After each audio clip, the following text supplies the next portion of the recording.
So today's video is inspired by a conversation I was having with one of my best friends.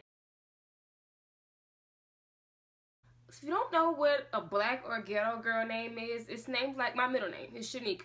Some people would consider that a ghetto name. Or let's say Taniqua, Shalele, just kind of ethnic names that you would see on mostly black women. All through my life, I've been called Nika.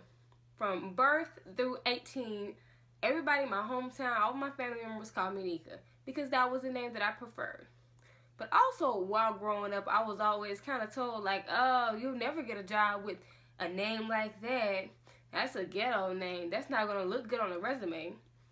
So as soon as I hit 18 and I got ready to go to college my freshman year, I decided I'm going to go by my first name, Claudia.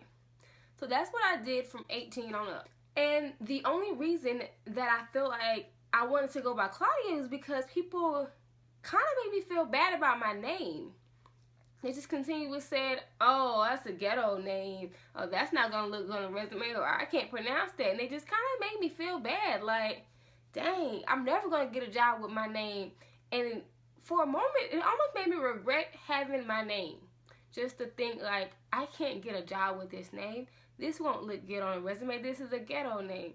But why is it labeled a ghetto name? That's my issue. You know, a lot of black women do have more ethnic names, and I think instead of society telling us that that's a horrible name and nobody's gonna remember that and that's ghetto and it's not gonna look good in your resume, we should embrace our names instead. Embrace your names. Embrace that Q, that extra silent Z, or that S in there. Embrace your ghetto name. A lot of people used to say natural hair was horrible. Oh my God, those kinks and curls and naps. Your hair's so nappy, it's so ugly. And we relaxed our hair to fit into what they were saying. You know, to try to fit in, to try to make ourselves feel better. Oh my God, my hair's so nappy. Let me relax it because that's what they're more comfortable with.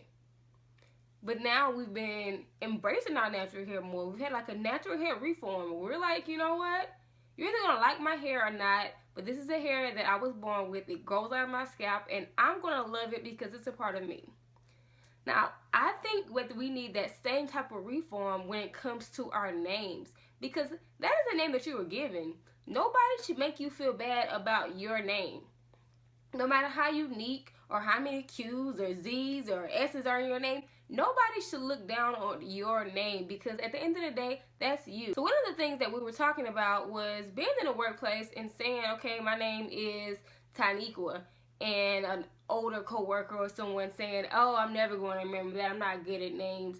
I can't remember that. It's too complicated. I can't pronounce it. That's probably one of the most disrespectful things you can say to someone. Oh, I can't remember your name because I just can't remember it. It's too complicated. When you learn how to speak another language, you learn how to say those words. You learn how to speak French. That's a complicated word, but you learn how to say it. So what's the difference between learning a different language and learning English? There's no difference. You don't want to remember my name because you're going to write it off as being a ghetto name, and I don't have to remember that. It's too complicated. It's too many letters in that. It's a ghetto girl name, whatever. I'll just call her whatever. No. What we need to do is demand that respect. You're going to remember my name because I'm not going to answer to anything other than it. Society doesn't tell other cultures how to name their kids. So why is it that we tell the black families, oh, don't name your child Daquan. Don't name your daughter Taniqua because that's ghetto. That's too much. It's too complicated. It doesn't look good on a resume. Make it look good on a resume. If I have all of the qualities, all of the qualifications on my resume, I go above and beyond. I'm the best candidate. What does my name have to do with my abilities?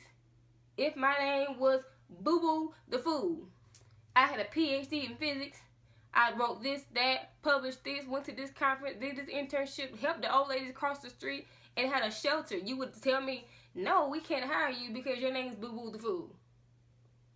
Does that make any sense?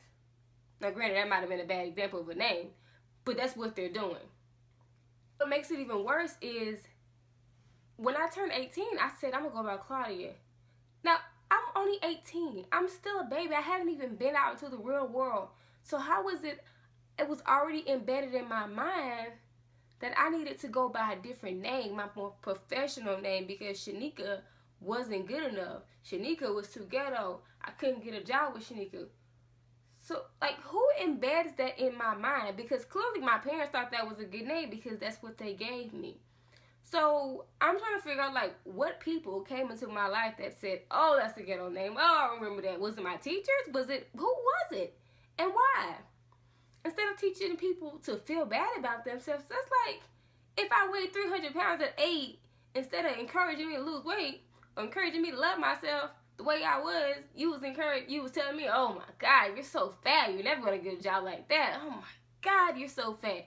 Like, you tore down my confidence. It was already, oh, your hair is nappy. Now my hair is nappy, my forehead's big, my eyes are big, and my name is ghetto? So growing up, I started off confident, like, yeah, my name is Nika. This is me. My name is Nika. My middle name is Shaneka. And then eventually it's like, oh, my name is Nika. Oh my God, I don't want to go to this conference because my name is Nika. I don't want to go here because my name is Nika. They're not gonna know how to pronounce it. They're not gonna know how to read that on the paper. They're gonna think I'm ghetto. They're not gonna think I'm smart. I don't think names and intelligence tie into each other. There's no proven correlation that if my name is Albert Einstein Jr., that I would be intelligent, versus if my name was Claudia Shaneka, that I won't be intelligent. If my name was Shaniqua Taquisha, that has nothing to do with how smart I am and the capabilities that I can rise to. But we're just beating down the babies. You name them that, and then you get people just beating them down. Oh, that's ghetto. That's horrible. Don't like that name. Find another name. Use a nickname. Go by something else. Change your name. And I think that we need to have a name perform. Instead of laughing at her for having a name, or laughing at him for having an apostrophe in his name, love his name. Tell him that is a very unique name. I like it. You own that name. You embrace that name. Teach the babies. I know your name has 12 letters in it, and that may be complicated, but we're going to help you learn it. And you're going to love your name because it is you. You and your name are one. When you come out, you get a name. You're connecting to it. You always, when somebody calls your name, you're always looking because that identifies you. But now my name, you're telling me my name isn't good enough. So if my name isn't good enough, does that mean that I'm not good enough? See how that ties into each other? If you're telling me, oh my God, you're so smart, but you're never going to get a job with your name like that, how do you think that make me feel?